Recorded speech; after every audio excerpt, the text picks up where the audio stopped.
আসসালামু আলাইকুম viewers, design tutor বিডিতে সবাইকে স্বাগতম। আজকে আমরা অ্যাডোবি ইলাস্ট্রেটরের কয়েকটি টুলস নিয়ে আলোচনা করব।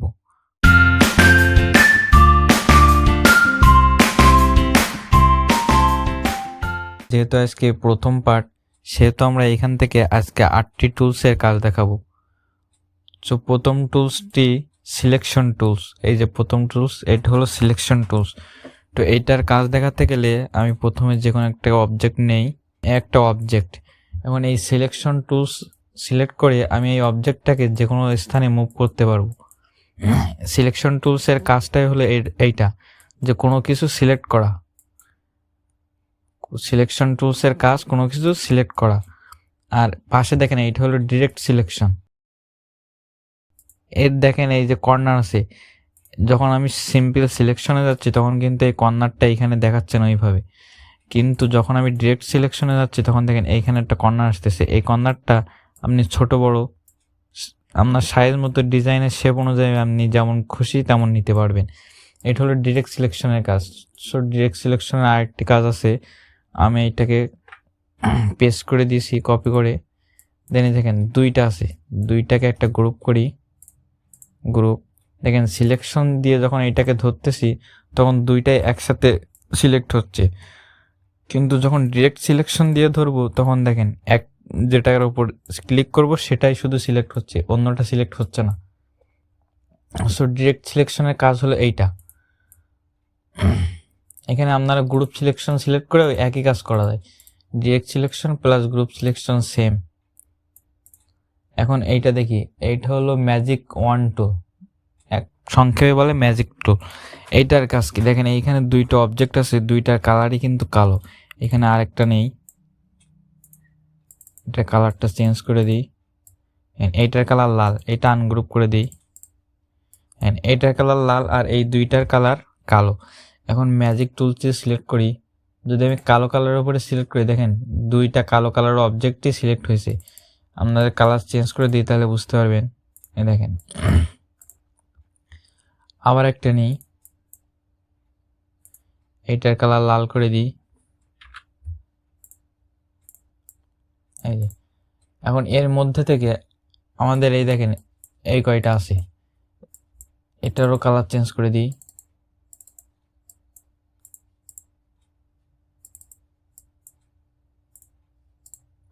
দেখেন এখন এই ম্যাজিক টুলটা দিলে একই কালারের যে কয়টি অবজেক্ট থাকবে সবগুলাই একসাথে সিলেক্ট হবে। দেখেন লাল কালারের যে কয়টি অবজেক্ট আছে সবগুলাই সিলেক্ট হয়েছে, এইটা কিন্তু সিলেক্ট হয় নাই। ম্যাজিক টুলসের কাজটা মূলত এইটাই। তারপরে দেখি লেসো টুল। সিলেকশন টুলস দিয়ে আমরা যে কোনো একটি বস্তুকে সিলেক্ট করতাম, কিন্তু এই লেসো টুলসের কাজ দেখেন, এইটা একটা অবজেক্ট, এই অবজেক্টের ভিতরে এইগুলো ঢুকাই দিই।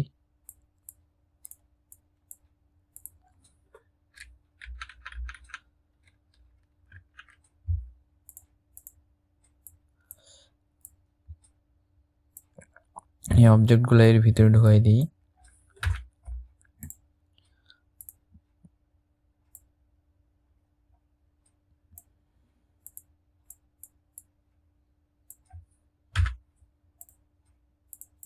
মনে করেন এই অবজেক্টগুলো আছে, কিন্তু এইখানে আমার এই অবজেক্টগুলাই সিলেক্ট করতে হবে। এই এই যে বাইরে যে বক্সটা আছে লাল কালারের, এইটা না, এই ভিতরের অবজেক্টগুলাই সিলেক্ট করতে হবে। সেজন্য আমরা ল্যাসো টুল ইউজ করব। এই যে দেখেন এইভাবে এটাকে রাউন্ড করি, দেখেন আমাদের ভেতরের অবজেক্টগুলোই কিন্তু সিলেক্ট হয়েছে, বাইরের যে বক্সটা আছে বক্সটি কিন্তু সিলেক্ট হয় নাই। তো আরেকটি শর্টকাট নিয়ম আছে, আপনি সিলেকশন টুলসে যাবেন, প্লাস একটা অবজেক্টে ধরলেন, দেন কন্ট্রোল চেপে ধরে কন্ট্রোল হোল্ড করে আরেকটা অবজেক্টকে শিফট চেপে ধরে আরেকটা অবজেক্টকে ক্লিক করেন, দেখেন সেই কয়টাই কিন্তু সিলেক্ট হচ্ছে, অন্য কিছু কিন্তু সিলেক্ট হচ্ছে না। এটা হলো শর্টকাট একটা নিয়ম। তো তারপরের যে টুলসটি আছে পেন টুলস। পেন টুলসের কাজ কি? পেন টুলসটি হলো মূলত কোনো কিছু আঁকার জন্য। পেন টুল দিয়ে কোনো কিছু আঁকতে হয়, যেমন ডিলিট করে দিই। যেমন মনে করেন আমি এই বস্তুটি, এই যে অবজেক্টটাকে দিয়েই দেখাই, যদি আমি পেন টুল দিয়ে অবজেক্ট আঁকি তাহলে প্রথমে এইখানে একটা নিলাম, এইখানে একটা নিলাম, এইখানে একটা নিলাম, এইখানে একটা, এই দেখেন আমার কিন্তু এই একটা অবজেক্ট হয়ে গেছে। পেন টুল দিয়ে আঁকা, আর এটা অরিজিনাল অবজেক্ট, এইটা কিন্তু পেন টুল দিয়ে আঁকা। তো মনে করেন আপনার ছবিতে যে কোনো কিছু থাকতে পারে, অনেক সময় অনেক কর্নার কিংবা গোল করতে হয়, সেহেতু পেন টুলের কাজ জানা অবশ্যই জরুরি ডিজাইনের ক্ষেত্রে। পেন টুলসের কাজ আরও বিস্তারিত দেখানো হবে। তো এর ভিতরে দেখেন অনেকগুলো অপশন আছে। অ্যাড অ্যাঙ্কর পয়েন্টের কাজ কি? আমি একটা সার্কেল নেই,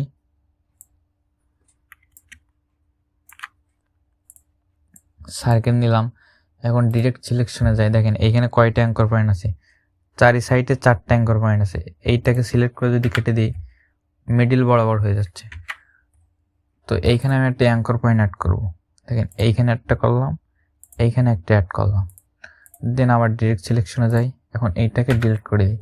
দেখেন এই যে 2টা আলাদা আলাদা অ্যাঙ্কর পয়েন্ট অ্যাড করেছিলাম, এইগুলো কিন্তু এর সাথে অ্যাড হয়ে গেছে, মানে সেম জিনিস।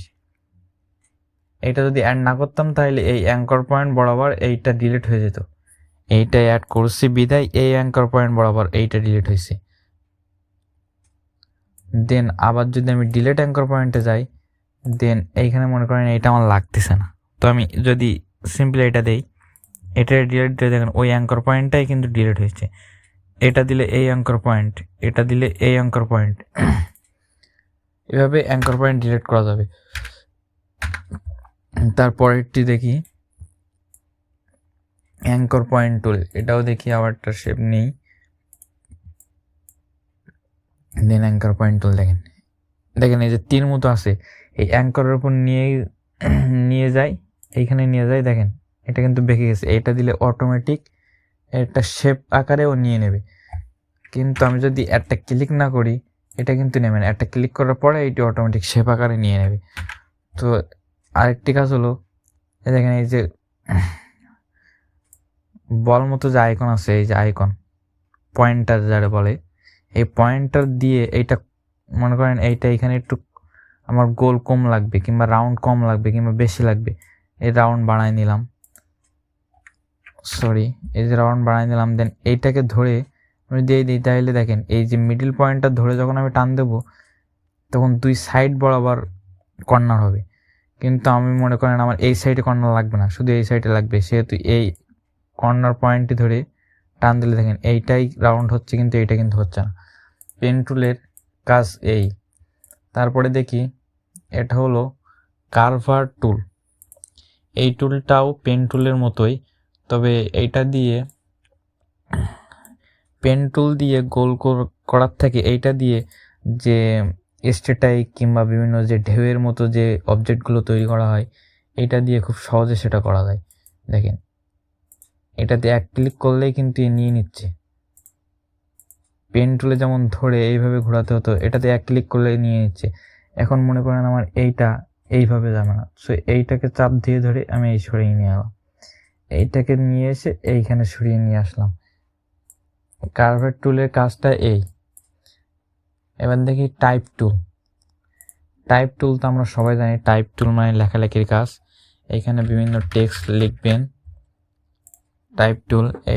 দেন এইখান থেকে ফন্ট, এখানে আপনার ইচ্ছা মতো আপনি ফন্ট দিয়ে নেবেন। এখান থেকে কালার। টাইপ টুলের কাজটা এই। টাইপ টুলে তেমন বোঝানোর কিছু নাই, অবশ্যই আছে টাইপ টুল অ্যাডভান্স, সেটা অ্যাডভান্স যে ক্লাসটি আছে সেই ক্লাসটিতে দেখানো হবে। এবার আসে লাইন স্টেটমেন্ট টুল হলো আপনার এই অবজেক্টটি আর এই অবজেক্টটি সমান আছে কিনা সেটা দেখার জন্য, কিংবা বিভিন্ন সময় ছোট ছোট যে সূক্ষ্ম একদম একেবারে চিকন যে শেপ নিতে হয়, সেক্ষেত্রে লাইন টুলটি ইউজ করে অনেক সময়। যেমন দেখেন এইখানে লাইন টুলের কাজটি দ্বিতীয় ক্লাস অবশ্যই ভালো করে বুঝতে পারবেন, এই ক্লাসে তেমন দেখানোর কিছু নেই। লাইন টুলটি এতটুকু এখন বুঝে রাখেন, দ্বিতীয় ক্লাসটিতে ভালোভাবে বুঝতে পারবেন, কারণ এটা করতে গেলে পরেরটা বোঝা লাগবে, না বুঝলে এটা বুঝতে পারবেন না। তো আজকের ভিডিওটি এই পর্যন্তই, আশা করি আপনাদের ভালো লাগবে। আর দ্বিতীয় ক্লাসটি খুবই গুরুত্বপূর্ণ, কারণ দ্বিতীয় ক্লাস না করলে প্রথম ক্লাসটি ভালোভাবে আয়ত্ত করতে পারবেন না। তো দ্বিতীয় ক্লাসটি পাওয়ার জন্য আমাদের চ্যানেলটি সাবস্ক্রাইব করে বেল আইকনটি বাজিয়ে দিন, তাহলে আমাদের ভিডিওটি আপলোড করার সাথে সাথে সবার প্রথমে আপনার ফোনে নোটিফিকেশনের মাধ্যমে আপনি বুঝতে পারবেন। ধন্যবাদ।